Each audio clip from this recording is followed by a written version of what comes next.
दोस्तों मुझे काफ़ी सारा रिक्वेस्ट आया था अपने यूट्यूब पे कि थीसन टिक टू के ड्राइंग के बारे में एक्सप्लेन करने के लिए। तो दोस्तों थीसन का टिक टू का ना टिक फाइव का तो ऑलरेडी वीडियो कई सारा अवेलेबल है यूट्यूब पे, पर टिक टू का वीडियो अवेलेबल नहीं है, टिक फाइव का अवेलेबल है दोस्तों। इसलिए आज मैंने टिक टू का विथ फ्यूजी ड्राइव के अकॉर्डिंग, ड्राइव तो कोई सा भी लगा सकते हो, आपको पता होना चाहिए वायरिंग, उसके अकॉर्डिंग मैंने अभी एक ड्राइंग है मेरे पास पड़ा हुआ टिक टू का, जिसे हम मेंटेनेंस करते हैं लिफ्ट को। तो इस ड्राइंग को एक्सप्लेन करूंगा तो आपको अच्छी तरह समझ में आएगा। ओके दोस्तों, चलो मैं एक्सप्लेन। सबसे पहले टर्मिनल का पॉइंट देख लो। तो टर्मिनल U1 से लेके U51 तक होता है टर्मिनल इसका, जिसपे इनपुट कनेक्शन देते हैं हम। जो भी फील्ड का वायरिंग होता है ये टर्मिनल होता है। तो इसमें कोडिंग होता है, जैसे कोडिंग आप देख सकते PS है, OSG1 है, प्लस INS है, FSU है, ये सब कोड है। इसका code F1 F2 F3 code है।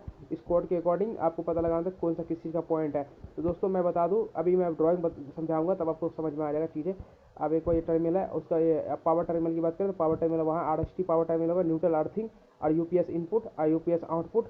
उसके बाद न्यूट्रल फेज, मेन से न्यूट्रल फेज और न्यूट्रल फेज फॉर काट ऑफ, LT या RNT। ओके दोस्तों, और ये रहा इसका सारा इनपुट सर में। इतना वायरिंग होता है, इतना टर्मिनल होता है इसमें अवेलेबल, तो वायरिंग करना पड़ता है हमें। चलो आप चलते हैं, बता शुरू करता हूँ, आपको ड्राइंग को एक्सप्लेन करता हूँ। तो दोस्तों अगर आप मेरे यूट्यूब चैनल पर नए हो तो प्लीज़ यही रिक्वेस्ट करूँगा, मेरे यूट्यूब चैनल को सब्सक्राइब करें, प्लीज़ हमें सपोर्ट करें। ये सीजन का टिक टू है with fuzzy drive inbuilt ARD है, देख लो ये है। तो इसका मैं ड्राइंग बताइए, आप ड्राइंग स्टार्ट करते हैं मैन सर्किट से स्टार्ट करते हैं ड्राइंग रीड करना। तो सबसे पहले दोस्तों यहाँ पर से आप ये देख लो, यहाँ से शुरू करते हैं। तो सबसे पहले थ्री फेज सप्लाई लाए क्लाइंट के MCB से लाके टर्मिनल पर डाला, टर्मिनल से RST से होते हुए न्यूट्रल फेज RN R1N ये चला जाता है। RN1N चला जाता है आपका सर, ये सीधा चला जाता है आपको RN1N, ये चला जाता है आपको UPS के लिए। और वहीं से फिर सिंगल फेज प्रिवेंटर लगा हुआ, प्रिवेंटर के थ्रू एक हम मैन कॉन्ट्रेक्टर यूज़ करते हैं, CT कॉन्ट्रेक्टर, जो इसको थ्री फेज सप्लाई को मैन कंट्रोलर तक पहुंचाता है। तो उसके लिए एक सिंगल फेज प्रिवेंटर लगा हुआ है। उसके बाद यहीं से हमने आउटपुट से UPS का आउटपुट से ट्रांसफार्मर को हमने दे दिया। ट्रांसफार्मर से हमने दो सर्किट निकाला, एक 24 वोल्ट का, क्योंकि SMPS लेस है तो SMPS हमें लगाने की जरूरत नहीं पड़ी, हमें सीधा रेक्टिफायर लगा के हम SMPS के 24 वोल्ट बना दिया हमने। उसके बाद एक सेफ्टी सर्किट के लिए हमने दो सप्लाई बनाया है, प्लस माइनस दो 110 है RCR के लिए, और ब्रेक के लिए B+B- ब्रेक के लिए हो गया, R+R- RCR के लिए होगा, जिसको हम बताया था ना टर्मिनल में। ये था ना R+R- B+B-। तो ये कोड होता है, इसका कोड के अकॉर्डिंग इसने किया है। 110 वोल्ट चाहिए ना DC RCR को, अगर मैनुअल डोर है तो।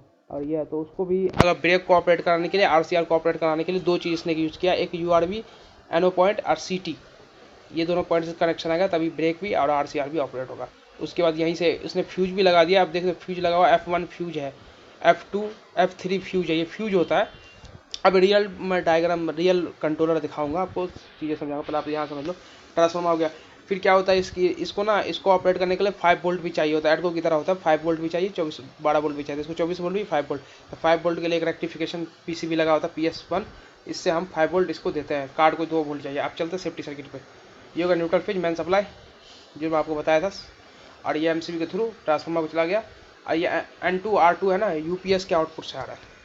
अब सेफ्टी सर्किट देख लो, ट्रांसफार्मर से 0 वोल्ट हमने सब पॉइंट्स को दे दिया, सब रिले को। ये रिले बेस्ड सेफ्टी सर्किट होती है ना, कि इसकी सेफ्टी सर्किट दो इंडिकेशन होता है, एक फाइनल का और एक लैंडिंग गार्ड का। एक ही सेफ्टी से लैंडिंग गार्ड दोनों इंडिकेशन करता है मैन PCB पे।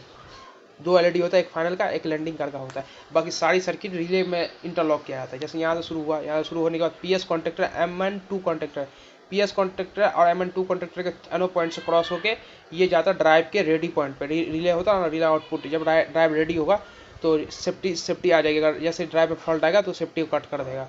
तो वैसे होता है। फिर फ्यूज में आता है, फ्यूज F2 में, F2 से आते ही PS U1 पे आता है। PS मैंने U1 पे आ गया 110 वोल्ट, जो मैं बताया था PS। वहाँ से होते हुए JN1 JN2 इस सेफ्टीज है, जो फाइनल सेफ्टी है, उससे होते हुए फिर स्टॉप है, स्टॉप से होते हुए OSG में गया, OSG से होते हुए कार डोर, फिर लैंडिंग डोर होते हुए ये सीधा, और जो जो भी रास्ते में सेफ्टी आता है वहाँ से होके ये पहुँच गया आपका U4 पे। U4 से आप पॉइंट्स आना शुरू हुआ। जैसे U4 से अब एक कॉमन तो मिला हुआ है, तो अप स्लो डाउन स्लो के लिए रिले होता है। जैसे लिमिट से जो भी सिग्नल आएगा ना, पहले आएगा रिले को ऑन कराएगा, रिले कार्ड को देगा। ये कार्ड 24 वोल्ट का है तो उसको लिए हाई वोल्टेज हम नहीं दे सकते, तो इसके लिए रिले को दो ऑपरेट करा दिया, FSU FSD और ऑपरेट करा दिया। ऑपरेट कराने के बाद इस रिले के थ्रू आप कार्ड पे पहुंच जाएगा, अप स्लो डाउन स्लो। उसके बाद ये दोनों फाइनल सेफ्टी हुई, सेफ्टीज है आर सी आर और C T. R C R बताया ना, ये दोनों ऑन होगा, आर सी आर जो आपको बताया था आर एस आर और सी टी, तो ये ऑन होगा तो रिले और आर सी आर को ऑपरेट किया जाएगा, जो आर सी आर होता है। उसके बाद यहाँ पे आ जाता है फाइनल इंडिकेशन। यहाँ से फिर अदर सेफ्टीज़ की बात करें, जैसे कार डोर, लैंडिंग डोर, ये डोर की बात करें और भी आपकी सेफ्टी है, तो उसको लेके हम यहाँ से दो कमांड होता है, कमांड भी है एक यू वी आर है ना, यू वी आर के यू वी वन और यू वी के एनो पॉइंट से होके आपको इस रिले को ऑपरेट करा। एक relay E M I P C B एक, तो इस तरह ऑपरेट हो गया। अब ये सेफ्टी सर्किट इसकी है पूरी। जैसे आपको चेक करना हो तो आपको U1 से सीधा आप U1 से आप शॉर्ट करोगे, U1 से लेके आप सीधा शॉर्ट करते हो U4 पे, तो फाइनल शॉर्ट हो जाता है, फिर लैंडिंग हो गई, फिर कार हो गए। तो इस तरह सेफ्टी सर्किट इसका काम करती है। तो इस सेफ्टी सर्किट एज पर आपको जॉनसन की तरह इसमें रिले कार्ड भी लगा होता है। रिले कार्ड से भी कमांड जाता है, जैसे अप डाउन, ये है ना चैनल 1, यहाँ से ड्राइव को कमांड जाएगा, ये पीसीबी से कमांड निकल के इसके आएगा, यहाँ से ड्राइव को जाता है, तो वो भी मैं दिखाऊंगा। रिले कार्ड लगा हुआ है, यहाँ से आरसीआर ऑपरेट होगा, ब्रेक ऑपरेट होगा।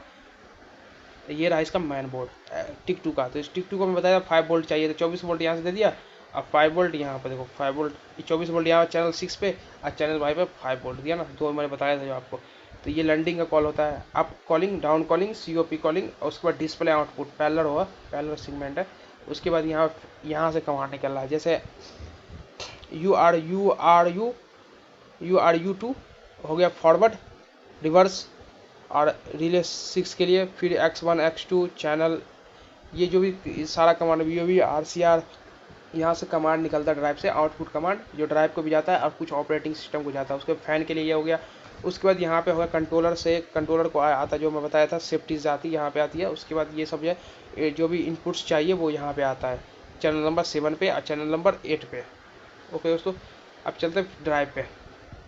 तो M1 कॉन्टेक्टर है, M1 कॉन्टेक्टर होल्ड हुआ, होल्ड होकर चौक में सप्लाई किया। ये बता ना आपको कि R2N2 यूपीएस के आउटपुट से ही ट्रांसफार्मर को जाता सप्लाई। ये देखो सिंगल फेज एमसीबी आ गया, से हमने यू दिया। उसके बाद ये आउटपुट ये M1 कॉन्टेक्टर है, M1 कॉन्टेक्टर मैन कॉन्टेक्टर हो गया, यूपीएस कॉन्टेक्टर हो गया। 2 पोल का एडन ब्लॉक लगा हुआ है, उससे जा रहा है। अब ये को ड्राइव पे कमांड आ रहा है, जो रिले आउटपुट से कमांड जो मैं आपको बताया था U2, ये कमांड आ रहा है फॉरवर्ड, रिवर्स, X1, अब PLC कॉमन होगा 24 वोल्ट। उसके बाद कुछ इनेबल करने के लिए होता है, जब तक ये ड्राइव इनेबल, ये PL1 कॉन्टेक्टर होल्ड नहीं होगा तब ड्राइव कमांड नहीं लेगी, तो ये भी होता है। और इसके बाद रेडी के लिए मैंने बताया था सेफ्टी लिया जाता है, एक रेडी, ये ना रेडी के लिए रिले आउटपुट ले लिया इसने, कि अगर यहाँ से ये रिले ऑन होगा तभी ड्राइव रेडी होगा, एक PCB कॉन्टेक्टर और MC आउटपुट। और उसके बाद ये ब्रेक की सिस्टम, ये हो गया दोस्तों क्लोज लूप के लिए। जैसे गियर मशीन क्लोज लूप है, फ्यूजी का ड्राइव तब यूज़ करते हैं, बाकी नॉर्मल ड्राइव पे ये इंकॉर्डर, विदाउट इंकॉर्डर भी आप चला सकते हैं स्मूथ राइडिंग के लिए। ओके दोस्तों, तो कैसा लगा मेरा वीडियो, यही मैं जल्दी एक्सप्लेन कर दिया। बाकी मैं कंट्रोलर में बैठ के सारा कुछ कंप्लीटली आपको एक्सप्लेन करूँगा, बट ड्राइंग थोड़ा थोड़ा बता जिससे आपको समझ में आ जाए चीज़ें, क्योंकि इसके ड्राइंग में सर्किट है ना कम्प्लीटली अलग, डिफरेंट टाइम में सर्किट कन्वर्ट होती है, तो आपको समझ में कम थोड़ा आया होगा मुझे लग रहा है।